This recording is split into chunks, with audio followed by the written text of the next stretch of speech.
السلام علیکم نحمد و نصلی علی رسول الکریم۔ صدر مجلس جناب مولانا عبدالسلام سلفی صاحب، اسٹیج پر بیٹھے ہوئے دیگر علماء اکرام، سامعین اکرام، میں ابھی سفر سے پہنچا ہوں اور مجھے یہ حکم ہوا کہ میں کچھ کہوں، جبکہ میں اس فیلڈ کا آدمی نہیں ہوں۔ بہرحال میں مبارکباد دیتا ہوں جمعیت اہل حدیث بائک اللہ اور جمعیت اہل حدیث ممبئی عظمیٰ کے سال بسال یہ پروگرام منعقد ہوتے رہا ہے اور اس سے اہل حدیث حضرات کو ایک حوصلہ ہمت ملتی رہی ہے۔ آج کے حالات ہم دیکھ رہے ہیں، ابھی پرسوں جو کچھ ہوا اس سے بھی آپ تمام لوگ واقف ہی ہوں گے۔ جس طرح سے اہل حدیث حضرات سلفیان کی جو دل شکنی ہوتی ہے، ان کی ہمت توڑنے کی کوششیں ہوتی ہیں، اس سے ہمیں کوئی چیز دبا نہیں سکتی، ڈرا نہیں سکتی۔ علامہ ابن تیمیہ کہتے ہیں کہ جس طرح دیگر ادیان میں اسلام برتر ہے، اسی طرح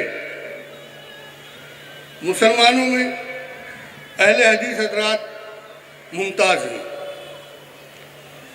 اگر ہم ممتاز ہیں تو کیا ہماری شخصیت بھی ہمارے جو سلف گزرے ہیں ان کی طرح ہے؟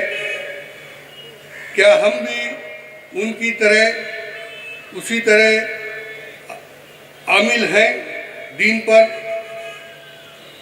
مجھے یہ کہنے میں کوئی بات نہیں کہ ہم لوگ فی الحال تو ایسا لگتا ہے کہ اہل حدیث حضرات کو ہی پکا اہل حدیث بنانے میں جڑے ہوئے رہتے ہیں، تو ہم دوسروں کو کس طرح اہل حدیث کریں گے؟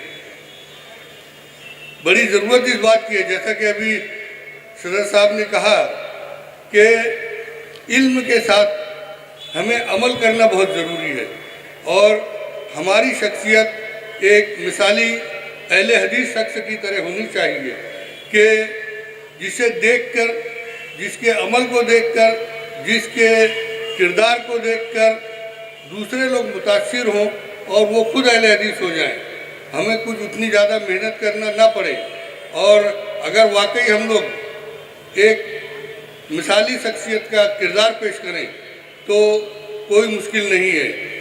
حالانکہ اہل حدیث حضرات کی جو مخالفت ہے وہ اسی طرح بڑھتے جائے گی، کیونکہ اس میں جس طرح یہودی، نصرانی، دیگر ادیان کے لوگ ہمارے مخالف ہیں، مسلمانوں میں بھی دیگر مسالک کے لوگ نہیں چاہتے کہ ہم لوگ آگے بڑھیں، کیونکہ ان کے اس پر ضرب پڑتی ہے۔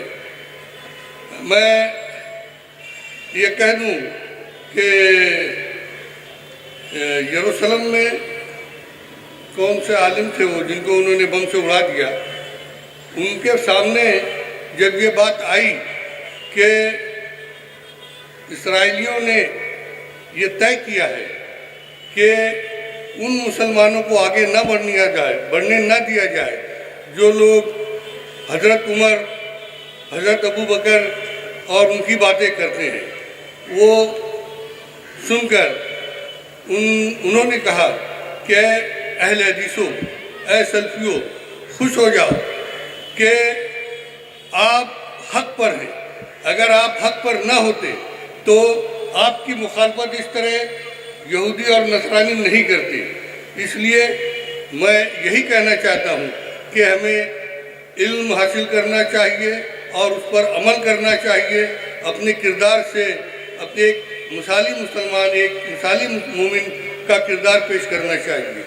اب وقت کافی ہو چکا ہے اور میرا خیال ہے اذان ہونے ہی والی ہے۔ میں اپنی باتیں اس دعا کے ساتھ ختم کرتا ہوں کہ اللہ تعالیٰ ہمیں ایک سچا پکا مومن بنائے، مسلم بنائے، اور ہمارا خاتمہ ایمان بالخیر پر ہو۔ السلام علیکم۔